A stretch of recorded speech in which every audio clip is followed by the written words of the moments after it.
Sumainyo ang Panginoon. Maligayang pesa po sa inyong lahat. Bahagi o sino na nakasimbang nilang umaga? Nakasimbang nilang umaga, mga kwaya. So, please, makakasi sa Panginoon ay yung ibang ero natin at mga pagpasa. So, in-expect talaga natin na hindi siya kayo dahil na yung pera hindi natin sakot kalusugan. Kaya tayo nagpapasalamat kahit pa paano ay tayo ay naisahan ng Obispo Bishop Emeritus ng ating diocese kababayan na samahan tayo ngayon sa araw na ito. Kami naman, ang ating obispo ay Delio, ay tawag na natin ay Bishop Emeritus. Ibig sabihin, retired na siya. Pero nagis niya rin tayo samahan sa pagdiriwang sa kapistahan ni San Antonio Abad. Pero gawa ng kanyang karamdaman, naman natin nasipag si Bishop, ay nasa gitna ng kanyang katandaan at ng kanyang hinihindang karamdaman ay siya pa rin ay nakapagdiriwang ng mga misa. Pero sabi mo ay ipanalangin natin para sa madalian niyang paggaling.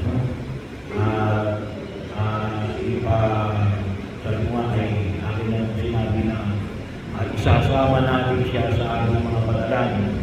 Hindi lang po sa araw na ito, ngunit sa mga susunod na mga araw. Pero yun ang bahagi na kung saan ay ibinamamahin natin. Katulad po ng ipanghelyo natin ngayon, hindi nila kalimutan ang kanilang gawa ng Diyos. Ito yung sabi ng Responsorio.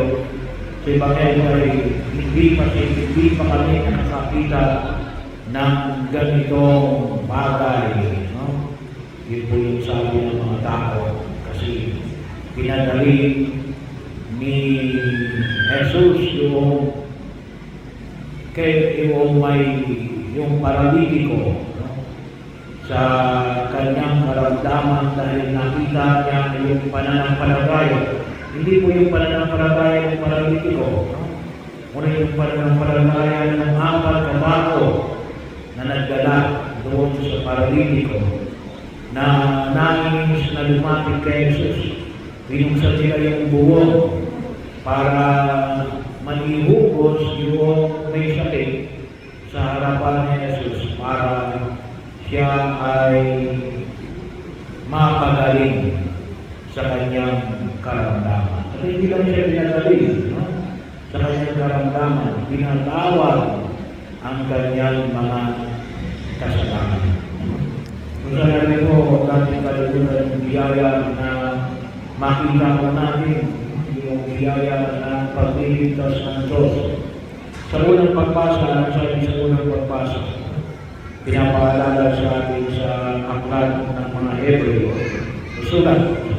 nasulat sa mga Hebreo, na sabi rito, hindi lahat ay makapapasok at makapagpahinga sa tahanan ko. Yun ang sabi ng Panginoon. Hindi lahat. Pagkapat gusto ng Diyos na magkamit ng kalikasan ng alam, hindi lahat. Bakit? Kawa ng kasalanan. Sanali po, magpasalamat tayo sa biyaya ng pananampalataya na tinanggap natin mula ng binyag. At ito po yung nakita ni San Antonio Abad, yung kanyang pamamaraan ng buhay, na kung po ay, sabi na natin ay sa disyerto. Sa disyerto, sabi na natin ay sa Lower Egypt. So, yung Egypt po kasi, mahaba. Yung itaas ay upper, middle, and lower Egypt. Nabanggit ko rin yung mga nakikisa sa pagdiriwang natin sa Gabinaryo na si San Pablo unang Ermitano. San Pablo unang Ermitano. Hindi kababayan niya. Sige yung yung patron ng diocese. Kaya noong 15 ay tayo nagdiwang ng kanyang kapistahan. Yun ay buong diocese. Yun ay katawag natin ay unang ermitanyo. Kababa, yun ay sa Upper Egypt. Sa Upper Egypt, yung katabi na tawagin po natin ang Israel, yung pinagkakaroon ng lupa roon na tinompa ng Israel. So yun po yung Upper Egypt. Si San Antonio Abad, doon sa Lower Egypt. Ang katabi naman noon ay Jordan. So bahagi yun para maintindihan natin. Kasi yun yung tawag na pinalalagyan ni San Antonio Abad. At si San Antonio Abad ay makikita natin ang kalimitan kanyang buhay ay matatagpuan natin sa dalawang nagsulat, two sources. Ito, si San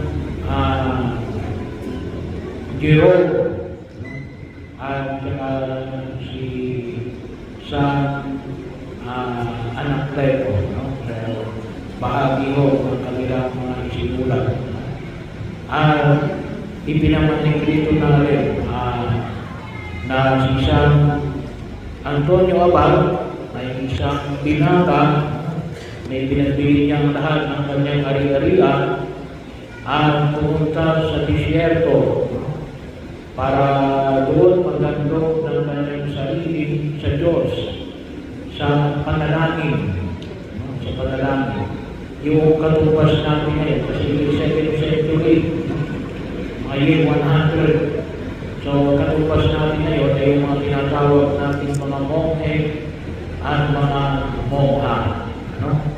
So, nung panahon na yun, hindi pa po yung monasteryo. Sila ay may kanya-kanya silang mga kuweba.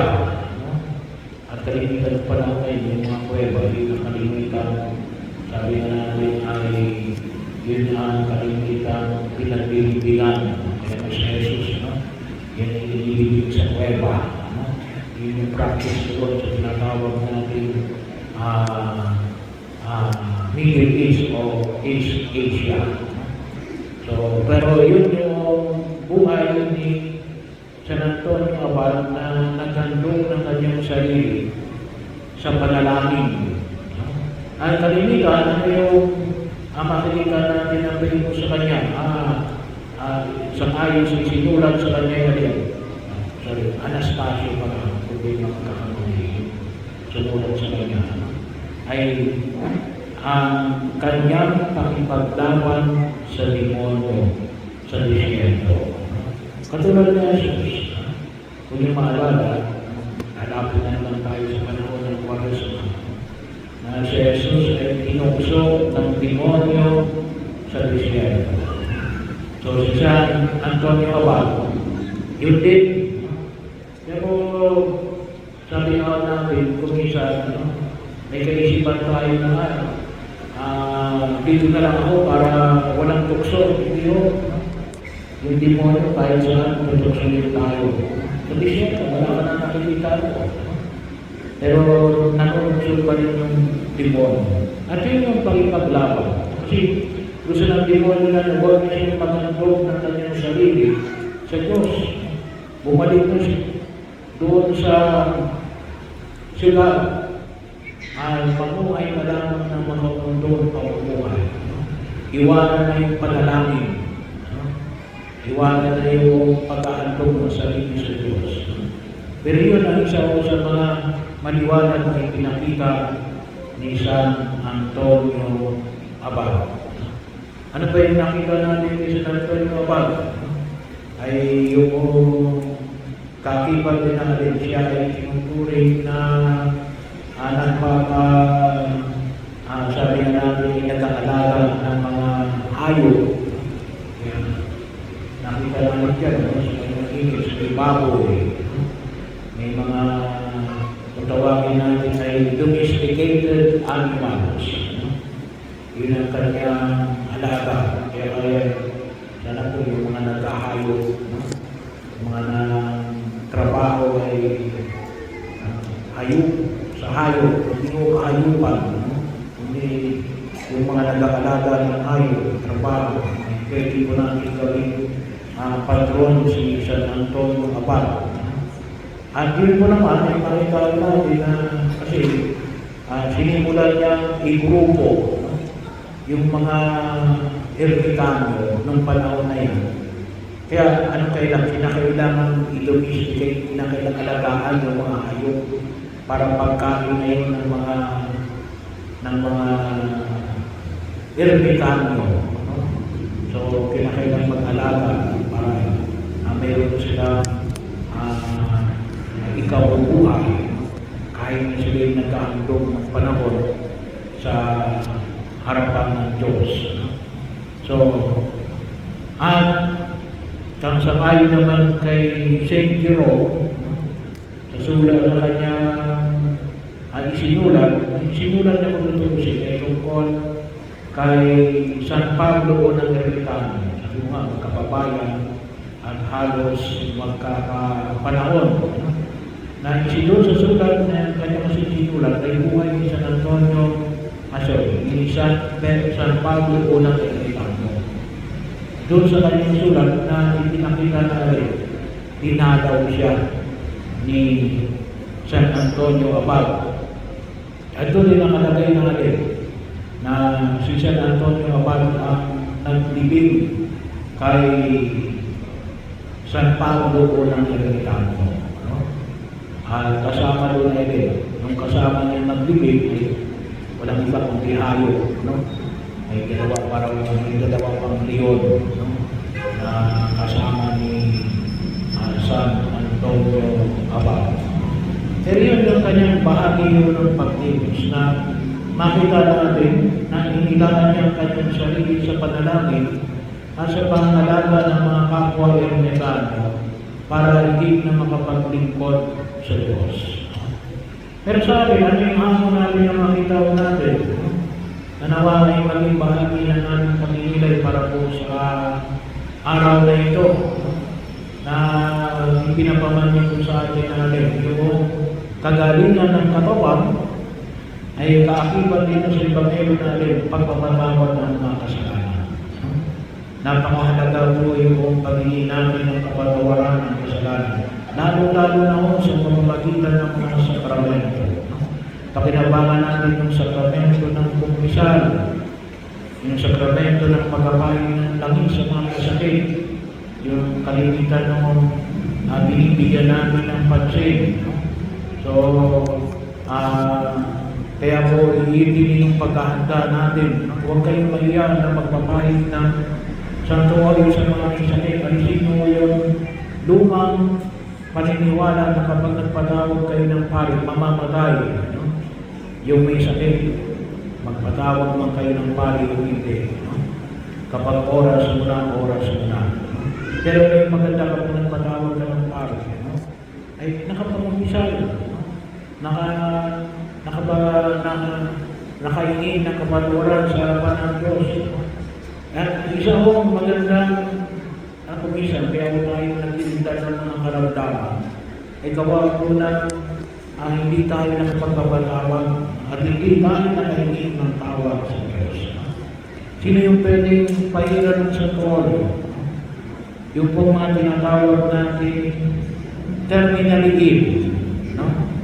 Ano yung terminally ill? Yung mga may cancer. Kahit na yan ay first degree cancer, second degree cancer, o kahit na fourth degree cancer. Ano mang uri ng cancer? Dami mo yan. No? Kaya kumisyon yung ibang mga may cancer, nagkalakas pa. Nakapagtatala pa. Kahit na magpapahal kayo ng santuario. Kasi kumisyon, biglaan na lang yan eh. No? Biglaan na lang yun. Kumisyon sinasabi, bakit malakas ka eh. No? Oo nga. Pero bahagi mo yun, magpapahayo na kayo ng santuario para mayanda yung sarili. Ano pa? Yung mga nag-undergo ng dialysis. So, bahagi mo yan. Kahit hindi once a week, twice a week, or thrice a week, no? Kung mga nag-undergo ng dialysis, pwede na ho yung pahira ng santuario. Kahit na malakas na, pwede na isang pumunta mo sa paparong ng simbahan at doon kayo papahira. No? Bahagi mo rin mo yun kung saan yung makita mo natin. Yung mga bedridden, hindi na makabangon. No?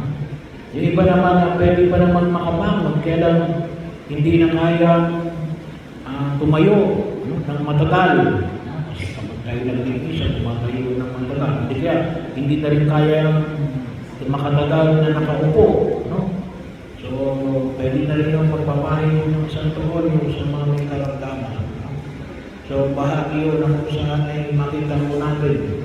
Yun ay isang biyaya na pinagkakaloob ng Diyos.